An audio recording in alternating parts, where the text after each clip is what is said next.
Vou repetir, se der certo e o crescimento vier, vocês vão lembrar do dia de hoje, dia 26/8/2026. Vocês nunca esquecerão desse dia. Soube conter os jornalistas que claramente queriam atravessar, que queriam entrar no meio da resposta, que queriam atalhar. Vamos começar do começo. Eu recebi um feedback de um amigo que gosta de tentar entender comunicação política e às vezes ele se equivoca e nessa ele estava equivocado. Ele acha que... E aí eu também ouvi isso na própria bolha dos eleitores do Renan, alguns indignados com a escolha do tema da bomba atômica.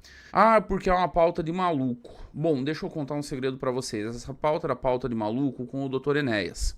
E um dos grandes motivos disso ser uma pauta de maluco com o Dr. Enéas é que ele ficou refém do próprio personagem e da própria estética que ele escolheu. Aquela coisa ridícula que agora tá sendo emulada por Paulo Cogos, não à toa um retardado, um maluquinho, perturbado. Aí, quando ele vinha falar, não tem como levar a sério. Você fica imaginando, eu vou dar a bomba atômica na mão de um louco desses, de um demente desses, é óbvio que vira pauta de maluquinho. Vale lembrar que o Dr. Enéas botou para circular no vocábulo brasileiro a pauta da bomba atômica em 1989. E isso circulou como pauta de nicho por décadas. Não é mais pauta de nicho. Muita gente séria trata do tema. Gente com preparo, pesquisadores. E o Renan foi muito feliz que tentaram... você tem algum estudo científico que comprove que para um país ser poderoso ele tem que ter a bomba nuclear? Eu não preciso de estudo nenhum. Basta olhar as evidências. Basta olhar para o planeta. E aí o exemplo que ele cita de duas nações nanicas, com regimes autoritários e como que cada um é tratada. Coreia do Norte, com aquele regime imundo, mas que ninguém vai lá encher o saco da Coreia do Norte. Ninguém arrisca a sorte. Ninguém vai atrás do Kim. Ninguém. Nem os Estados Unidos da América. Nem os todo-poderosos Estados Unidos da América sonham em fazer com Kim Jong-un, o que eles fizeram com Nicolás Maduro na Venezuela. E agora tá lá a Venezuela sob intervenção. Os postos de petróleo não são mais da Venezuela, o ouro não é mais da Venezuela, mas porra nenhuma da Venezuela. Teria acontecido se a Venezuela tivesse uma bomba nuclear? Não teria. Então não acho que o tema armamento nuclear seja pauta de maluquinho, muito pelo contrário. E a partir desse tema o Renan consegue construir um raciocínio muito bom, que ele não ficou preso, eu quero a bomba nuclear para jogar em alguém, não foi pro terreno da maluquice, não. Foi pro terreno de eu sou o candidato que quero fazer desse país uma potência. Ele conectou. Ele disse, isso aqui é uma condição para que o Brasil se torne um país potência. Eu quero que o Brasil seja uma das 5 principais nações do mundo. E nós temos tamanho territorial, tamanho de população, tamanho de economia para sermos isso. Só que aí, para garantir a soberania sobre essa população,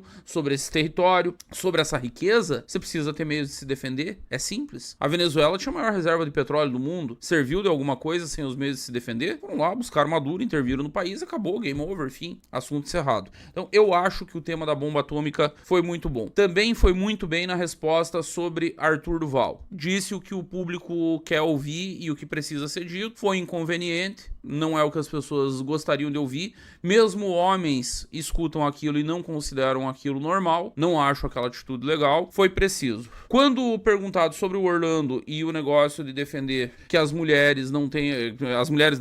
que ninguém que não tenha demonstrado capacidade financeira, capacidade de organização da sua própria vida, tenha direito a voto. Aliás, é um negócio engraçado. Se eu sou o Orlando, eu tuito isso. Eu tenho que mandar essa mensagem pra ele. Deixa eu mandar essa mensagem pra ele.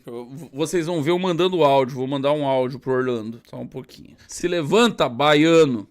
Eu tô em live nesse momento e nós estamos discutindo a tua participação no JN. E aí eu falei que ia mandar um áudio pra ti. O pessoal da live tá, inclusive, escutando esse áudio. Se você quiser participar, tiver acordado, tiver sem ter o que fazer, pode entrar aqui, inclusive. Só me avisa no zap que eu te mando o link aqui do Zoom. Eu ia dizer que se eu fosse você, eu ia pro Twitter agora e tweetava. Se a minha regra de voto censitário fosse aplicada, eu não votaria porque eu sou um pobre fudido e não faria jus ao voto. Então não é preconceito contra ninguém. Eu, inclusive, estou me auto-excluindo do direito de votar. Pronto, mandada a mensagem pro querido gordo Orlando Lima. Se saiu bem também. Disse que o Orlando é um grande pesquisador, defendeu a participação dele no Livro Amarelo e falou que não concorda com a opinião, que ele é um democrata, que ele fundou o partido acadêmico na Sanfran, que ele liderou as manifestações. Lembrou, essa lembrança é muito importante, lembrou que lá no impeachment de 2016, quem tirou os golpistas da manifestação foi o MBL, em todo o Brasil. Eu lembro do caminhão dele sendo proibido de transitar aqui em Florianópolis, pelo meu amigo Ramiro Zinder. Tirou o caminhão caminhão, tirou as faixas, tirou tudo e eles ficaram fora da manifestação. Aconteceu aqui, aconteceu em São Paulo, aconteceu em vários locais que os golpistas insuflados por Olavo de Carvalho e Eduardo Bolsonaro tentavam aparelhar as manifestações, foram expulsos. Então, lembrou do histórico democrático dele e que não pode ser acusado de antidemocrático. No negócio do Bukele, aí, meu amigo, foi patrolada. Foi patrolada porque Tralli e Renata adotaram a linguagem que é a linguagem das redações, que é a linguagem dos limpinhos, dos educados, dessa gente que não tem o menor contato com a realidade, que vive em condomínio fechado, que só frequenta a zona sul do Rio de Janeiro quando frequenta, no mais não devem sair nem do Jardim Botânico, vivem nas suas bolhas, nas suas redomas e acham que a vida em sociedade é um morango, não sabem nem da vida dos seus empregados, faxineiro, segurança, motorista, não tem nem ideia, não falam, não perguntam, não sabem que na favela tortura é liberada, tortura é institucionalizada, não sabem que na favela desaparecimento é uma segunda-feira fraca, que tribunais do crime estão cagando e andando para devido processo legal. E aí ele fala, eu quero transformar essas regiões em bairro, eu vou intervir para devolver o Estado de Direito, não para tirar direitos, porque os direitos já foram tirados, não é como se o Renan fosse tirar direito a alguém, eles já foram, a realidade é essa. E ali ele conecta muito com o brasileiro comum, que conhece a realidade, que não é jornalista, que não é artista, que não é intelectual, que não vive em condomínio de luxo, que não tá trancado em algum condomínio na Barra, no Leblon ou em Copacabana, ou em Ipanema, que tá na realidade, que tá no Brasil de verdade, no Brasil que existe. Mandou muito quando falou dos valores, apontou quantos bilhões vai custar para construir os presídios que ele pretende construir, mandou muito na questão econômica, falou a verdade sobre a situação desesperadora que o Brasil vive do ponto de vista fiscal, disse que vai fazer reforma da Previdência se for eleito presidente, e aí talvez isso gere algum tipo de impacto no eleitor mais velho. Mas eu vou repetir algo aqui que eu falo há muito tempo. Milei ganhou a eleição na Argentina falando coisas duras, não prometendo terreno na lua, dizendo que ia ter um tempo de sofrimento e que não ia ter resultado rápido. Vai ver se tá tendo manifestação para derrubar o Milei. Vai ver se alguém acredita que o Milei vai perder a reeleição. Vai lá na Argentina, dá uma olhadinha. E agora tá começando a melhorar.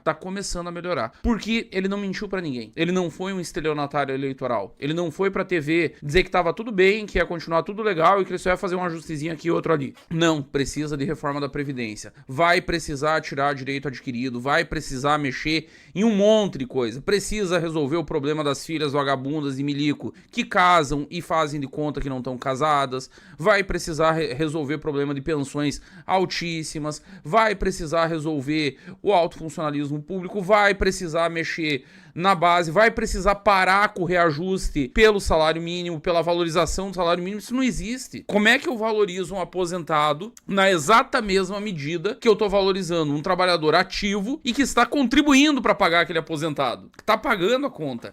Eu tô dando para quem recebe o mesmo que para quem tem que resolver a conta. É bizarro, não faz sentido. Então tudo isso vai ter que ser feito e ele mandou muito bem na parte econômica, mandou muito bem em dizer que não é um populista fiscal, que não vai mentir. As considerações finais brilhantes, de novo, no mesmo tom. O melhor momento dele, daquela sabatina com o Aldo Rebelo na Band, há 2 ou 3 meses atrás, foram as considerações finais. Hoje foi inteiro.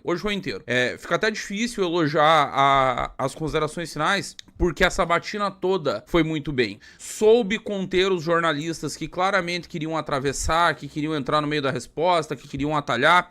E aí é um negócio que eu falo aqui há muito tempo. Eu não gosto desta merda que o William Bonner inaugurou de fazer da entrevista uma inquirição. Quem deu essa autoridade aos jornalistas? Quem eles estão representando ali? Eles não são candidatos, eles não têm votos, eles não são submetidos ao controle popular. Eles são funcionários de uma empresa de comunicação que tem sim muita audiência. No meu tempo, o jornalismo não era isso. No meu tempo, o jornalismo era para tirar do entrevistado o melhor possível, não fazer uma inquisição. Não para tratar o entrevistado como se fosse um bandido que tem que ter a vida devassada. Não é isso. Até porque isso, se é pra ser feito, é em debates, porque aí, condição de igualdade. Os dois se expuseram, os dois estão dispostos a governar o país, e aí tem que estar disposto a aguentar o coleguinha metendo o dedo na cara e falando verdades duras. Aí é outra arena, aí é outra situação. Mas mesmo com tudo isso, o Renan soube se sair bem sem ser grosseiro, sem precisar dar paulada nos jornalistas, só dizendo, Renata, deixa eu concluir, porque esse ponto que o César trouxe aqui é muito importante. César, aguenta um pouquinho que eu preciso dar esse exemplo, porque senão não vai ficar claro. Controlou a entrevista,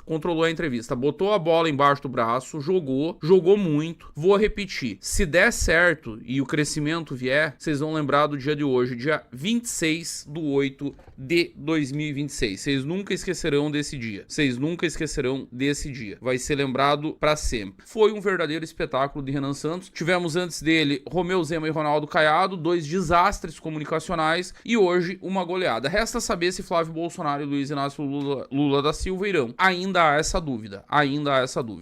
Fala, web amigo. Não se esqueça de se inscrever e deixar um like. Muito obrigado por sua audiência e até o próximo vídeo.